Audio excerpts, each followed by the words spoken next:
feels like the Phillies might need a better plan than what's going on right now. Last night, you just want to talk about frustrating. And I'm happy to be in today, 215-592-9494, because today to me is such a classic WIP day. Mm-hmm. You watched that game last night.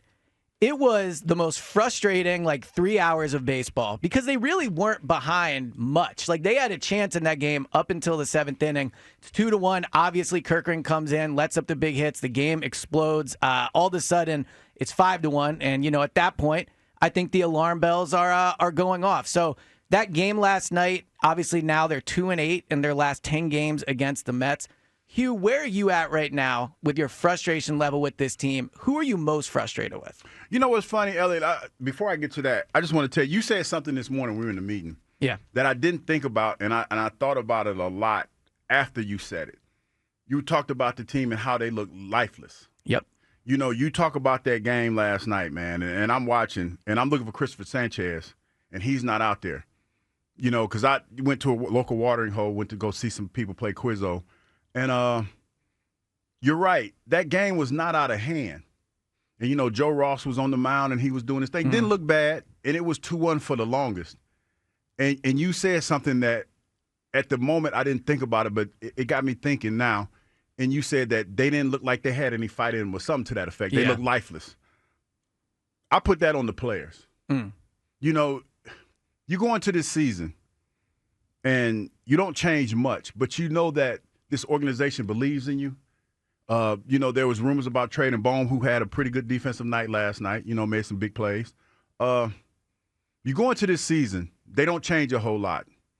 And I remember Bohm echoed the sentiments that he was real grateful that, he could be here and get a chance to redeem himself. I'm just using him as an example because I remember that conversation. But the other guys, you knew going into this season that this organization didn't change a whole lot. They didn't move a whole lot of people. They kind of ran it back.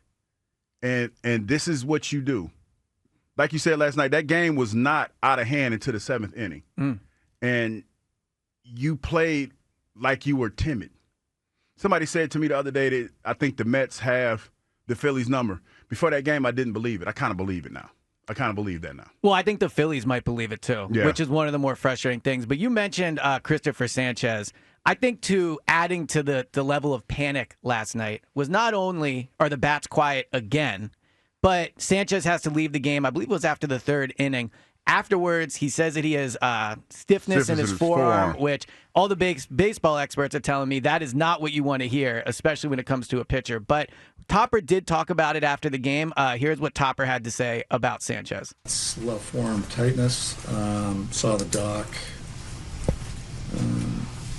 Not expecting any structural damage. We'll reevaluate. We'll know in the next couple of days. When did you first start complaining of it? The first I heard of it was after the second inning. I went down and I talked to him and said, "How you doing?" And he said, usually he goes, "Oh, I'm good." Or I said, "Are you all right?" And usually he says, Yeah, I'm good." And this time he just nodded. I said, "Tell me what's going on." And he said, "I'm just my arm's a little bit tight." I said, "Okay, that's it. We're done." Will he go for an MRI tomorrow? We'll know more tomorrow. Yeah, so not encouraging there, especially when you hear about what Sanchez said to Topper. But the good news is it does seem like the initial reporting about his injury is that it seems promising. Sanchez talked after the game and said he felt okay, and then I think we'll know more tomorrow, obviously. But that's concerning with the forearm tightness. Despite the good news, that's still a thing that's up in the air. But I think for me last night, watching this game, look, I have a thing where I see everything through the eyes of the Eagles. It's a team I cover the most. It's a team I feel like teaches me a lot in terms of, team dynamics and all that. And when I'm watching this game last night, I felt like it was the moment in the Eagles season where they were 2-2. Remember last year, we all know how the season ended. The Eagles won the Super Bowl. They're one of the best teams we've ever seen. They finished 16-1. But there was a point last year where all that was up in the air. They lose that game to the Bucs. Everyone wants Nick fired. Everyone's thinking this thing's going to explode. Jalen's not good enough. He's turning the ball over left and right.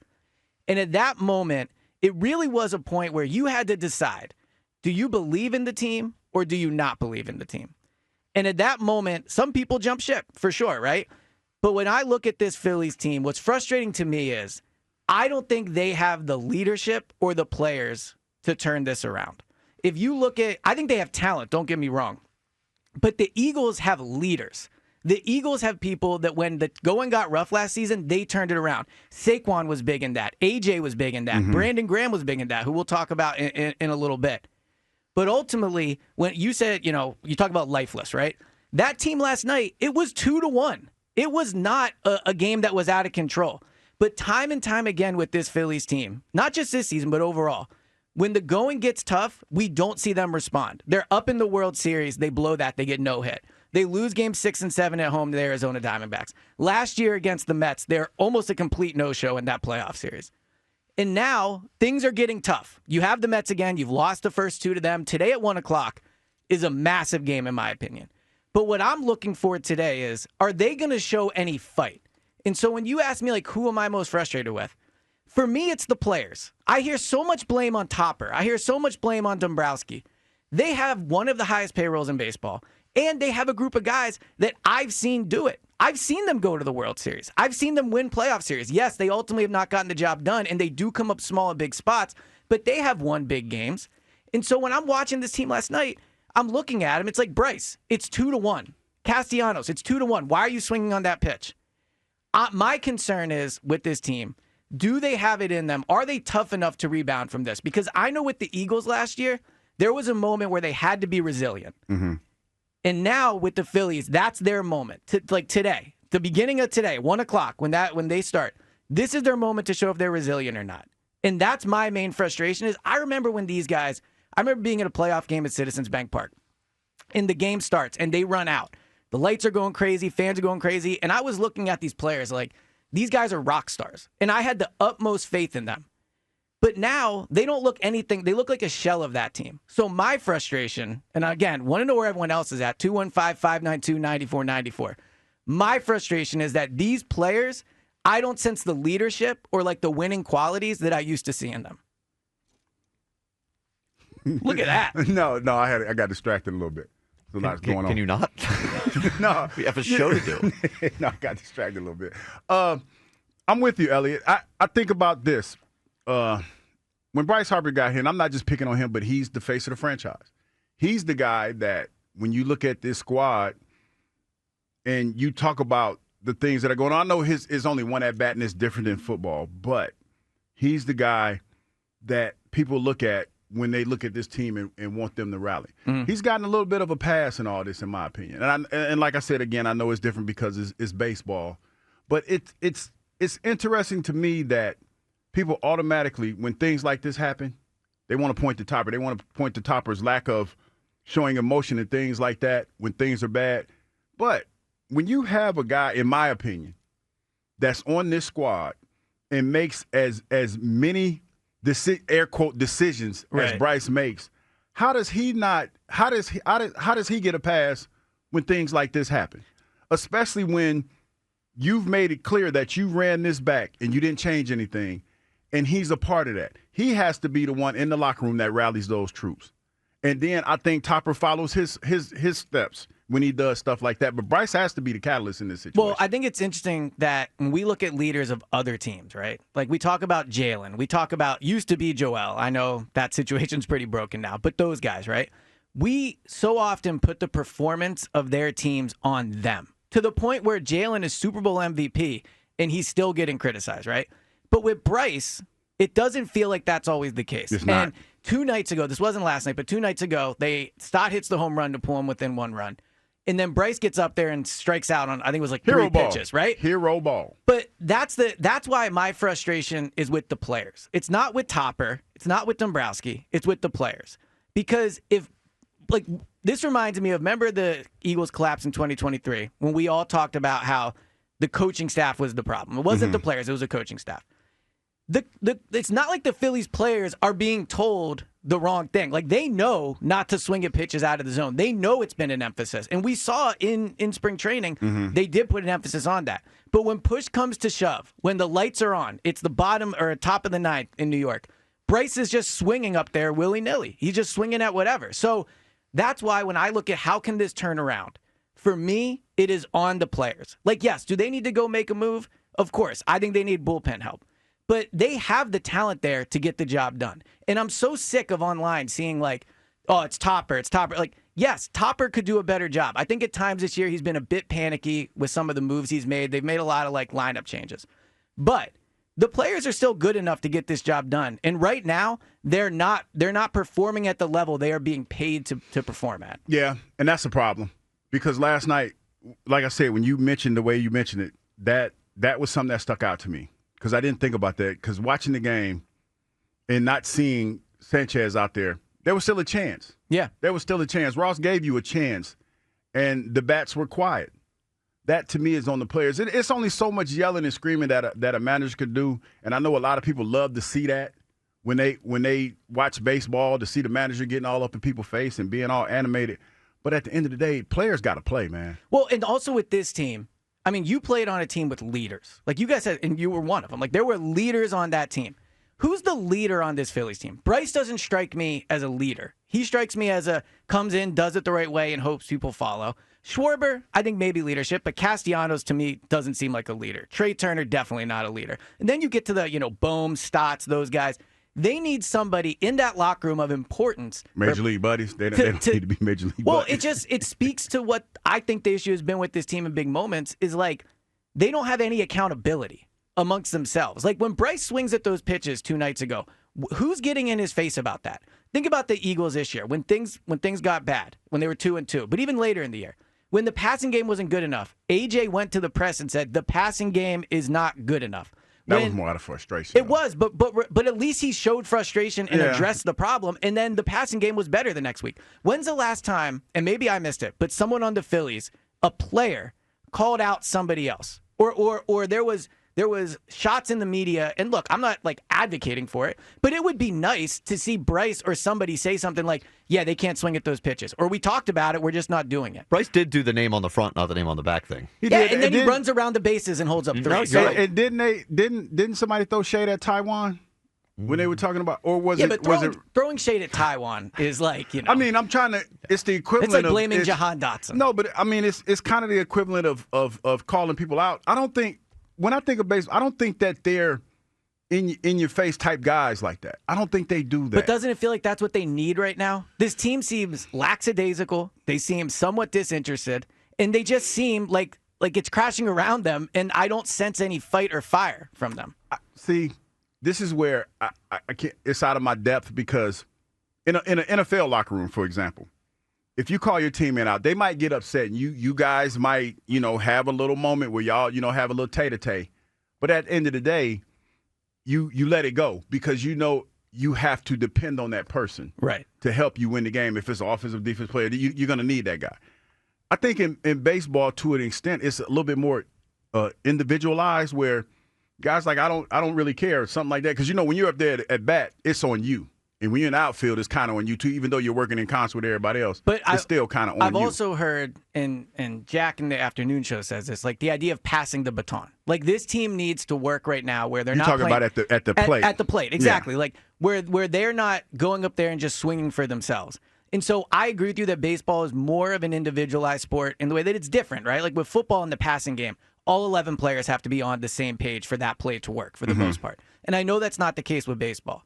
But when your whole thing is going to be passing the baton and like getting the next guy to the plate, and then in the biggest moments you don't do those things, it just feels like a lack of leadership and accountability to me. Like Kyle could say, like when Bryce was up there playing hero ball, Kyle said, "Hey man, I'm behind you to protect you." Exactly. The reason they the reason why they Schwarber moved me is to protect you. Exactly. So that's definitely my main frustration. But I definitely want to hear from everybody. 215-592-9494. Before we get into that though, this quote also bothered me just a little bit, and it is Dombrowski talking about the bullpen. And I'll play it and see what you guys think. So here's Dombrowski on the bullpen. They just have to pitch better. I mean, we're in a spot from the right-hand side.